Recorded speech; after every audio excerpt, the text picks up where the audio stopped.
recording still? Let's see here. So the good thing about this is during this entire talk, I will not be talking about DRM. I mean, most of you know that I talk a lot about keys and DRM and security. This is a whole different concept here, so there'll be no DRM during my conversation here. So we have a new world. We all love AI. It's the great tool set.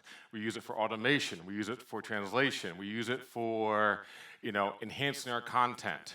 But with every good tool, sometimes it leads to bad intentions. And now the tools that we're using for our own intro production, for our automation, for our workflows, are actually able to use against us. So I could have slide after slide about how deep fakes are there, how people are taking video clips and they're changing sports scores, or they're taking news clips and they are changing them to change the narrative. They're either hiding things or they're changing the audio, they're changing the video. And the more and more these toolkits that come out to help us is also what a bad actor can use to help them. So, it's been mentioned that on like Instagram, now all you see is more and more AI-generated stuff. And a lot of those are for entertainment purposes. But at times, they're not for entertainment, they're for changing a narrative, and they're for changing what that true content was meant to be around. There are, a lot of this is now being seen by governments. So basically, there's more alerts around how the average person is actually being misled. They're either having financial scams, they are having influence on the way they actually read the news, they have an influence on actually what they perceive as real. And AI is getting better. It's getting harder and harder for just looking at something or hearing something to actually know if it's true, if it's been changed. And in the US, in Europe, all around the world, there are initiatives on basically how to fight this. It's not a form of piracy, per se. It's actually a form of the integrity of the content. And the history of this is around 2014 when a war kind of broke out. There was a lot of information that was coming out, and certain bad actors were actually using that for propaganda. So it was actually kind of founded by Adobe and Microsoft to basically, how can we add trust into what the average person is seeing? How can they actually not validate the content, but validate the source of the content, so that that it hasn't been changed? And there's content authenticity, there is content credentials, there's C2PA, there's JPEG trust. There's a lot of these bodies that have started to come out, and they're coming around with standards around how can you validate content, how can you sign content, how these pieces can work together. So I'm going to talk around C2PA. And what is C2PA? C2PA is the coalition of content provenance and authenticity. And I hate saying that because it's like a tongue twister. But really, it's around a framework. It's not saying that this content is true, because we can never do a fact check of the content. But it's allowing the user to know where the content comes from. So if it comes from your news organization that you believe in, if it comes from your sporting site that you actually believe in, but allows you, the actual consumer, to know that this content came from this source and it has not been altered. No one has used AI tools, no one has used Adobe suites, no one has changed audio, no one has dubbed over it that may have changed what the true meaning of that content is around. It basically allows us to take content, and that could be PDFs, documents, images, video, audio. Basically what the content is just an object. And to hash that object, so we can actually create a digital signature. And in that, we can actually add provenance. Just like any artwork that is bought and sold, there is a whole part of provenance around that. Who owned it, beforehand? Where did it come from? And really, that provenance gives the actual value or the authenticity of that artwork. The same concept that we're doing for online media. And it allows you to track changes. So really, it comes from the source. It could come from a camera. It could come from your phone. It will then go into an editing suite because you always want to possibly do a color correction and do a size correction. But all these steps should be traceable. It should know that came from my camera. I use Adobe Suite. I did these things to it. I then publish it on the actual web, but allows you to know who touched it, when it was touched, and what changes I've done. So therefore, if you believe what I say, then you know that this is what I'm saying. What's involved in this? Again, it's just objects. So JPEGs, PDFs. I mean, there's already a full suite of toolkits in the Adobe stack, in the Microsoft stack around documents and words, around images, and basically what goes into those. Claims. Claims are like where it came from. It could be latitude and longitude. It could be my device information. It could be when I edited it. All these assertions and all this metadata gets signed. And we actually sign it using a X509 certificate. So almost like an SSL cert or a personal email certificate for your company, but it is signed with a certificate that allows us to understand who that owner is. And then it allows us to do validation. So we should be able to just on a toolkit level, without even rendering content, validate the content before it actually is rendered. So, how does this whole thing work? We have digital content that's formed. We're going to create a manifest. A manifest is just a document around the information. It's going to have insertions, like if it was cropped, if it was edited, if it was color corrected, dates and times. You can add your LinkedIn information into it. And all that then gets hashed, signed, and put into the object itself. So this is not like a manifest on the side. This is actually inside the actual object. So therefore, it's being passed along with it. You do not need to load the sidecar. There's nothing in the manifest that's external. This is actually in the object itself, in the image, in the video file. So therefore, it can actually follow itself. So I like to get a little more technical around this to actually show what a manifest example looks like. So again, in the entire manifest is the claim signature. The claim signature involves, one, hashing the content, so we know that this blob is actually this content. Then it also has what type of signature we're using. Is it a soft signature, or like what type of hashing algorithm we're using? Then we're going to have the certificate, the basic, the 509 certificate, the private key, the public key. Who's the trusted authority? Is it a DigiCert? Is it a third-party cert? Is it an internal certificate? Because you may run this inside of a closed network. And then you have the claim. And the claim is really where we actually put these assertions. And they all stack upon each other. So assertion 1, assertion 2, assertion 3. So if I'm ingesting something with content already, or provenance already, that's part of that assertion. So I'm adding to it. I'm not replacing. Everything just gets appended and added to it. We will never re-sign content and destroy the history. So I like to show us a little bit more of a structure. This is very simple. Up top is the claim title. It's an image. We say this is a creative work. We give it a person. And we can say, here's a thumbnail. But really, this ties into the algorithm that we're using, the certificate we're using, and all these bindings together. So that actually puts information into that claim that then locks it to that object, locks it to that organization, and allows you to actually then trace that back. So what does CR? What is content credentials? What is this all around? So in the 1990s, the lock appeared on the browser to allow the average person to actually understand that this is a secure connection. And that was a lot of education to people just joining the web in the 90s. What is a secure connection? What is, something that, allows me on the browser to communicate to my bank or to a certain site in a secure manner?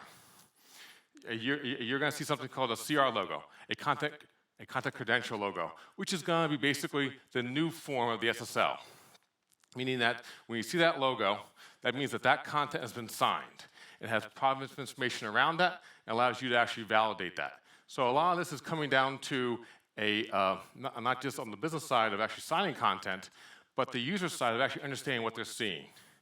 The actual end user is now used to seeing that little HTTPS lock in their browser, and they're going to start seeing the CR as a way for them to know the source of this content. So everything, as I mentioned, is a hierarchy. We have an unsigned image, nothing there. It was first signed in November 2024. It may have been just imported. It may have been created. Something happened to it. And then it was actually modified and actually re-signed in 2025. So, like anything with a certificate, they can expire. So if I have an object that's signed in 2024 and that certificate expires, those credentials are not expired. It's a point in time. It knows that at the time, in November 10th, 2024, that this was signed. Here's the claims that go with it. Here's who changed it. Here's who modified it. And at the time, that certificate was valid. You do not have to keep going back and re-signing content once your certificates expire, because SSL or 509 certificates are getting shorter and shorter, and how long you can have them for. You know, it's 18 months, pretty soon it's going to be 12 months, pretty soon it's going to be 9 months, and it'll be too much work to keep going back and re-signing content. What provenance is around is at time of signing, that was a valid certificate that had a valid CA. So, and therefore that is still locked into that object. It's still signed properly. If you were to hash it out, it would actually map out. And adoption's happening. Now the Samsung phone allows any images that are created by AI to automatically be branded with a CR logo. Adoption's actually happening out there in the community where devices, not just on the server side, not just on on the video production side, but really the actual end device is adding this. You have Canon cameras are adding this into there. Nikon cameras, the actual end consumer market is now embracing this technology. Device manufacturers are putting this in there because more and more of content is being created by AI. More and more content is going to be created by people and then modified possibly. So again, it's really understanding where your content came from and knowing the source of the content. And the users and the viewers are going to start, but they're going to look for this. They're going to, if I'm going to BBC or a certain news organization and that's missing, well, that's going to say, why is that missing? Basically, trusting where that came from and trusting that source is their brand. But since we're at a streaming conference, how's this tie into streaming, right?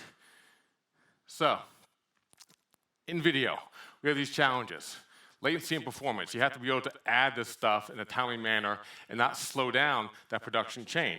If you're doing a live broadcast, either being news or sports or any live video, basically from camera to viewer, you can't add steps in there. That may slow things down. In video, when does actually live start? I can jump into a live broadcast, not at the beginning, but maybe halfway through, maybe towards the end. Or I can scrape back and forth. And that also is true for VOD. In VOD, SVOD, AVOD, a stream is broken up. So therefore, there is really no start or a stop, because if I'm going to put an ad break in there, I've actually then changed that whole flow. Again, performance. Basically, we cannot impact user experience. A user still wants to be able to press play and see content. They don't want to press play, wait 4 or 5 seconds for validation, and then watch the content. They actually want to just press play and have the content start immediately, and out-of-band content is then verified and provenance is shown. Sizing. We don't want to take objects, and we already have base video streams that are 2 megs in size, 8 megs in size. And if we keep adding more metadata, then that's going to grow even larger. So we actually have to worry about the size of these objects as we're adding provenance to that, how much larger they can get. And your CDN caches will get huge if we're going to be adding megs and megs of metadata into a chunk. And it has to be able to work with older devices. If I'm watching it on my Tizen TV that has no clue of what this other information in that object is, it'll break. So we have to make sure that we are adding metadata that doesn't actually break players. So how does this work? The way that we've been handling this, and we've been, EZDRM has been a part of the C2PA probably for going on 3 to 4 years now, and we've really been focused on actually what this means for streaming. So in VOD, in live, we treat it the same way. Everything is just in time. Everything is real time. There's basically, you can't pre-process everything. Everything has to happen at moment of ingest and moment of it going from camera to screen. So everything has to be done in real-time signing. How's the metadata that is transmitted? Is it actually in the fragment before, or is it hosted elsewhere? Again, basically provenance and information can turn into megs and megs of size. So you can't keep on increasing the size of segments. So you have to use what's called a hosted manifest that is somehow tied back to the object via that hashing. And then how do you validate streams? Well, we're using chains of custody called anchor points. And that allows you to set at any point in time, I'm starting custody here. It could be at minute 1. It could be every 10 minutes. It could be after an interstitial ad break, but allows you to set up chains of custody that is calculatable by a player and by a toolkit so that it does not have to load every segment beforehand. If I jump into a live stream at minute 30, no way am I going to have my player load every segment beforehand to try to validate my current segment. You have to be able to have chains of custody that are chainable in a way that has an algorithm that can be computed out. So, showing you around this here, we have our CR logo in the lower right-hand corner, and that's just showing you the provenance information. It's saying that it was signed, here's when the certificate was issued, it passed validation. But on the right-hand side is where we're talking about these anchor points, to where we're signing segments in real time. We were able to create the first actual production workflow for video and live video based a few months ago. And in doing this, we've been able to prove out this, this concept so that when video starts and it goes through the camera to an SRT feed, to some type of encoder, to a packager, to a player, you can't interrupt that workflow. You can't collect segments and say, well, I need 5 minutes of buffer to create this provenance chain. Everything has to be done in real time. So as segments are being created, segments are signed. And then an anchor point is created. An anchor point is just a point of time that a business can determine. It could be every GOP, it could be every iframe, it could be after interstitials, because again, there is still monetization. There's still other parts of the ecosystem that you just can't say, well, to have provenance, I can't have ads. Well, that's not going to work because we're not .orgs, we're all .coms, right? We got to pay staff. So doing real-time signing, doing these anchor points for these points in time allows you to adjust where these happen. And these are out of band. So by out of band means that the player can load. It plays video. I, as an end viewer, may not even click on that CR button during the entire stream. Or I may click on it after a minute or two, because first I want to see what the content is before I care about if it's valid or not. And therefore, that allows these things to happen in parallel and out of band, so you never impact the user's actual viewing. Because they're there to either view the sports content, or to either view the news broadcast, but they still want to be able to go back and validate that content if it is from their organization, and that if it has been touched, basically in the provenance record, it will show that this track has been AI generated. It may be voice dubbing, like we just saw. It may be closed captioning, but allows you to say, hey, the English track's original, the Spanish track was AI generated, so that as an end user, you actually know what you're listening to and watching. So, what's the future of this? Well, it basically comes down to adoption. And adoption is being driven by the consumer. Basically, consumers are losing trust in everything they see. They know everything's been AI touched. They know that everything's either for entertainment purposes, but they always don't know everything is also working against them. Financial fraud, other fraud out there that actually changes their perception. So as the user community is looking to say, hey, is this from the BBC? Is this from my favorite sports broadcaster? Has this clip that now shows the score of basically 10-0 correct or not? Improving the real-time processing. Adoption is being driven by the end consumer because they want that, but that means the ecosystem. It means the packagers, the encoders, the cameras have to adopt this so that provenance can actually happen and not break. We have to have more streaming standards. So right now, MPEG-, HLS, or the fragment MP4 CMAP was really the first target. And now that works, and that's been proven, now it's being pushed out into media over quick, into ingest SRT, into other streaming formats and protocols that are being used in pre-production and in post-production. So therefore, when an operator is watching the broadcast, that they know it's the correct source. When it's actually being sent to the viewer, that they know it's the correct source. And then we want to make sure that we can automate these trust with verification tools. You don't always want to be able to render content. That's CPU intensive.